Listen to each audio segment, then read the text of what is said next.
All right. Good morning, everyone. Welcome to our webinar. I'm Stewart Carroll. I'm the president of Beck Technology. I'm joined this morning by a long-term friend, Brian Marks with Korte. Good morning, Brian. Good morning.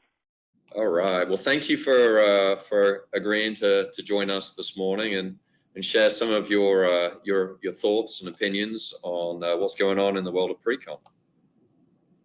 Happy to join in and speak to what I know about.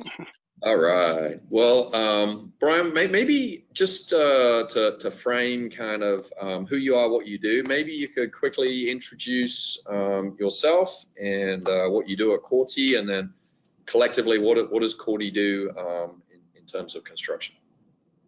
Okay. Like I said, Brian Marks. I've got almost 20 years in the industry and construction. So my position here at Korte is a senior estimator. But on top of those day-to-day efforts, also led up the charge for some of our technologies changes. And like I said, met Stewart and known him for a handful of years now as we went through the process of evaluating softwares and ultimately moving over to Estimator back in early 2017. So that was a great process. So I kind of put on the technologies hat from a pre-con standpoint for the Korte Company, and doing the support, maintenance, and also the evaluations of software. So that's kind of what I do here, inside of Korte. I've been a senior estimator for a few years now and focused primarily on just estimating for about the last 6 years here at Korte. So I know we were talking ahead of time. It still blows my mind to understand the geographic range that you guys service. So you're obviously headquartered in Highland, Illinois, just east of St. Louis. I know you have offices across the country. You want to talk a little bit about the type of work that you do and where you do it? Sure. So we're a mid-level, I'd say we call ourselves design build general contractor. Design build is our preferred method of delivery to our clients. We do some negotiated work, a little bit of design bid build, not a whole lot. Our operational headquarters is where the company is founded in Highland, Illinois. We've been around for a little over 60 years now. Our corporate headquarters is just across the river over in St. Louis. It's a little more identifiable because we are a national contractor that works across all the states.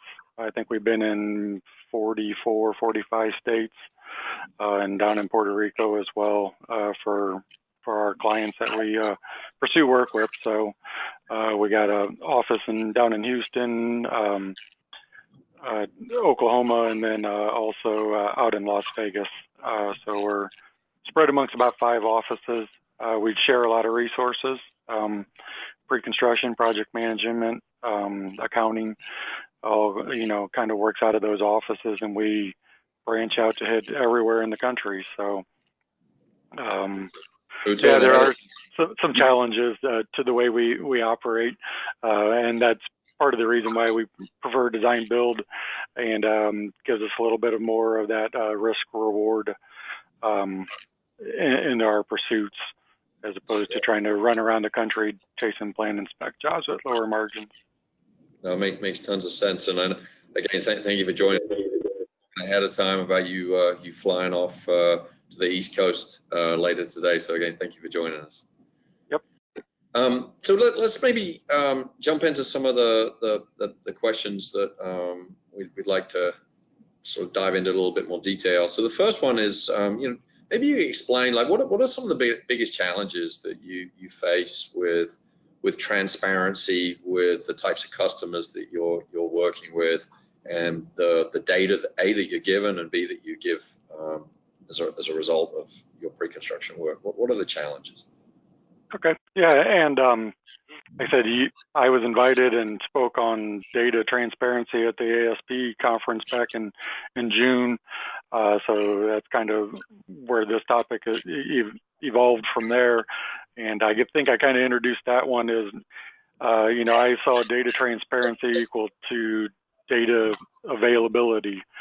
And, you know, and I don't think we, as far as some of the challenges, like I said, we do a lot of design build where, you know, especially on the competitive pursuits, AEs provide, you know, little upfront information, where pre-con is tasked with filling in a lot of the gaps, trying to find good ways to relay the information to the subcontractors, so that we can, you know, start to reduce some of that risk that we're talking about and allow us to you know, provide tighter numbers. But I think we still see some of those same challenges even in the design build world, where owners, you know, they just don't want to pay the amount of money that's required to the AEs to develop, you know, the documents to the level that we were used to seeing quite a few years ago. So even on, you know, plan and specs are leaving more up to the contractor and even the subcontractor to fill in the gaps. We're seeing a lot more of delegated design and just leaving it more up for or interpretation and providing just kind of concepts on the documents. So, you know, that's, I'd say, probably one of the biggest challenges from a data being provided to us and how we can turn that around and address that lack of data. And I know we're in an environment, we talk about there's all kinds of data available and around, and, you know, what's the best way to get that transmitted out and digested and back in. But I think that we are seeing some data gaps, at least from what we are, you know, provided for in construction documents.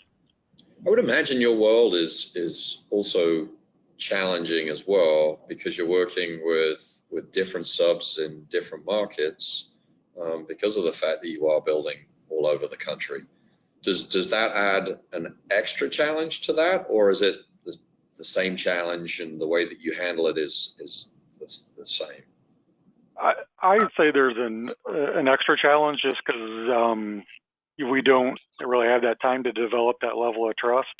So like I said, when I'm filling in gaps and trying to, you know, provide information to subcontractors, if they've already got a relationship with some of our competition, they got a better level of trust. So usually we got short windows to reach out, communicate with the subs, rely a lot more on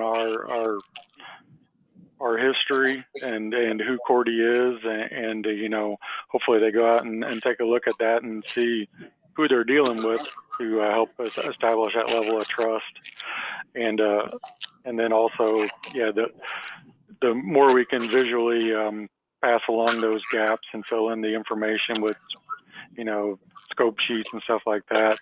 But yeah, there's quite a bit of challenge with bouncing around and not always working with the same subcontractors on an everyday part of our work. Yeah. So I mean, you know, maybe it's an obvious answer to a question, but just so we're on the same page, like, why is it important to communicate with those subs? I mean, is it?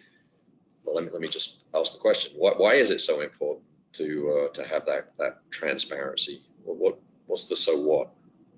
I mean, ultimately, the failure or success of the project is going to come down to the subcontractors who are performing the work. So we don't self-perform a whole lot of work. We do a little bit of the traditional general condition stuff as far as doors, frames, hardware install, carpentry install when needed, when we can't find a local subcontractor. But really, we're reliant on these subcontractors to perform for us. So they need to trust that we're going to manage the project to make it profitable for both them and for ourselves. So yeah, we have to try and communicate that early and build that level of trust right out of the gate at pre-construction, and rely on our project management group to carry that ball all the way through completion. I know we've spoken about this a few times, but how do you manage, you know, to me, the big risk here is the MEP. How do you handle reducing that risk as a company at Korte when you are you know, one minute you're on the West Coast, the next minute you're working on the East Coast, where you know, your subs may be different. How do you handle that?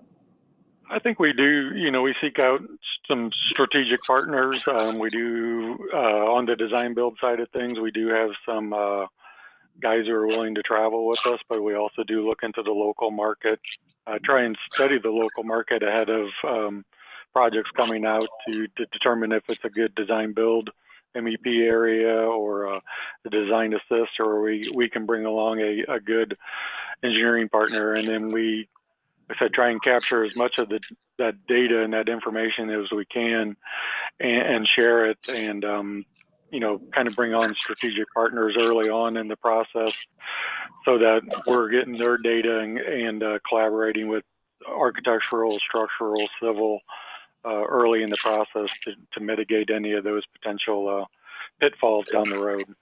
Instead of kind of working in silos, you know, try and bring that collaboration early on in the process. How have you seen technology impact that ability to break down the silos, both with the strategic partners, you know, partners that you move around the country with, and the one-off local subs? How do you see technology helping, or maybe even hindering? I don't know. You know, I think we're still getting there, you know, with the use of models. We do a lot of DoD work where they, you know, it's a requirement to be working in BIM or, you know, Revit for the most part. We do have a small internal architectural department from an integrated standpoint, but we also do seek outside architectural partners. But getting into the model, getting those engineers and architects on board with utilizing that tool is definitely helped out. Finding those design build MEP partners who know BIM, can utilize BIM, whether they're using it to do prefabrication from a, you know, piping standpoints, ductwork standpoints, or how they're using it. But it's definitely a benefit to find those partners that are on board with the technology and up to speed with the technology and embrace it. So, yeah, it's a big thing. You know, models aren't perfect yet, and I think even internally we're trying to communicate with our you know, our own group about you know, the benefits of how pre-con can utilize models to fill in those gaps. But even then, when we do get a model, we still see a lot of them. They're putting it together for the traditional way of, hey, yeah, we drew it in a model, but we're sending you out 2D drawings. So, you know, the partitions aren't put to the correct height, and, you know, and Autodesk doesn't like to, you know, it likes to cut out the holes when we don't want to see the holes cut out of partitions and exterior walls. And, you know, there's still a lot to come to get a good, intelligent model. So they're still reliant on the pre-con estimators to do an interpretation of the data that's coming out of that. So, and I think we're still seeing some of the other trades, you know, because of that lack of trust in the model and the information, you know, not really adopting that part of the technology yet, and still having to rely on the old way. So, yeah, we can share 2D markup drawings for some of those finishes trades and stuff like that. We're not to the point where we can really leverage the technology of a model until we can get more acceptance and understanding of how the model needs to be created and built out to better leverage that data. Do you use you know, there's obviously the quantification and the means and the methods. Do you use the visual aspect of the model at all for communicating with the subs, or is it still pretty much 2D communication and written type communication? We haven't really leveraged it enough to talk 3D with the subcontractors. When we do get access to the model, and usually it's easier to get it from our internal group, I think we use it internally maybe to get a better understanding of you know, complicated exterior elevations, we can kind of spin it around and look at the model and understand if they're changing different facade finishes without having to then go back out, ask the question of that. That's where I think we've seen some of the benefit of having our model and reducing the amount of extra communication when we got it available for us to visually look at it.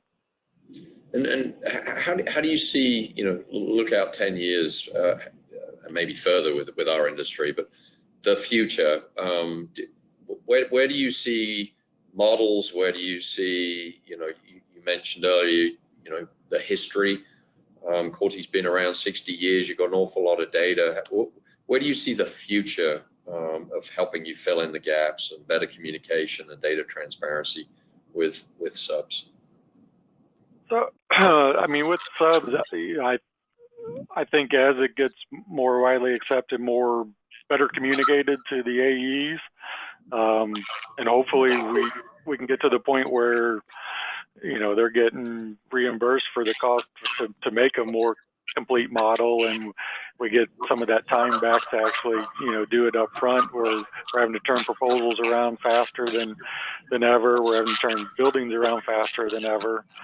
But yeah, if we can find ways to streamline and build smarter models, I think we'll see the subcontractors slowly adapt to and take on that, beyond some of the MEP guys and hopefully trickle on down to others. But yeah, it really depends on the quality of the data and how it's constructed. So, and then I think you'll see that translate into, and I can't speak too much on the build side of it and the project management side of things, but I know our group is trying to utilize the models once they are more complete at construction, for use in the field and addressing some of the field items that are out there. So our superintendents are running around with iPads, and some of them got the ability and the wherewithal to pull up a model and look at it in a model and not always have to, rely on a 2D set of drawings. So I think it's been slow to get here, but I think we're seeing it move. The needle's moving on, the technology, and that's where I think we're seeking out those partners who embrace the technology and see where it's going, so that we are hopefully on the front side of utilizing the technology as it evolves and participating and helping make it, better for the construction industry. Cool. What about on the other end? So we spend a lot of time talking about subs. How do you use data to communicate with the owner? In your case, you're dealing with both public and private. So are you able to utilize data as a beyond just, hey, here's a set of numbers on a sheet of paper? Are you able to use the data to communicate differently with owners, or is it still kind of the same way that we always communicated? I think it's different on client by client basis. Like I said, the DoD, they ask for the model, but they don't really use the model. We're guaranteeing prices early on the design build pursuits. So, I don't think they leverage the data that they're even asking for, probably in a way. They get more into the details probably when it comes to change orders and stuff like that. And then on the private side, I think it really depends on, like I said, the sophistication of the client. If you got that one client that they're building one building and they don't know too much about construction, they're probably more of the visual and talking about some of the finishes and being able to tie costs and stuff to that pretty quickly helps them in their decision making.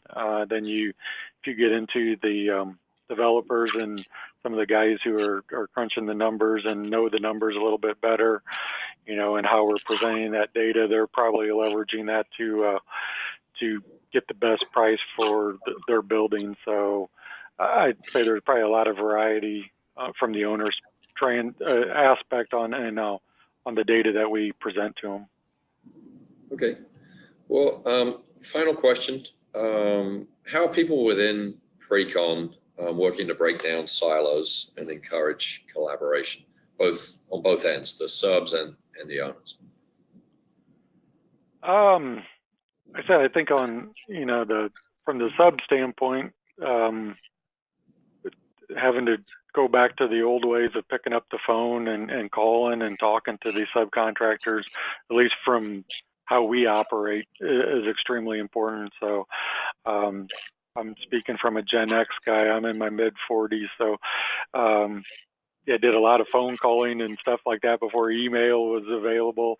As we get new people brought into the industry, trying to break them away from the shooting a text message and stuff like that. But I think we still rely on a lot of email communication, because one of our hardest problems for us is, we try to make the effort of the phone calls, and we get talking to a receptionist, and you don't always get that phone call back. So relying a lot on electronic communication with subcontractors. Like I said, they get an email from a do not reply, bid invitation request, and they don't recognize who Korte is. So we definitely got to make the extra effort to reach out to them and to some extent bother them until they kind of, give us the time of day. And then they're like, okay, now I know why these guys are reaching out to me. And I do want to go ahead and give them a number and talk to them and stuff like that. So. Maybe we need a construction Snapchat or something that you can, social media to find those subs. Who knows? Right. Well, Brian, I hate to do this because I'm having fun, but we're out of time. So thanks again for sharing your thoughts. You're a good friend. Thanks for agreeing to do this. For those online and listening after the webinar, don't forget we've got another upcoming webinar next Wednesday at 2 p.m. where we'll be talking about the 2019 1.0 release of DESTINI Estimator that just went out yesterday. So thanks again, Brian, and we'll talk to everybody next week. Thanks again. All right. Thank you.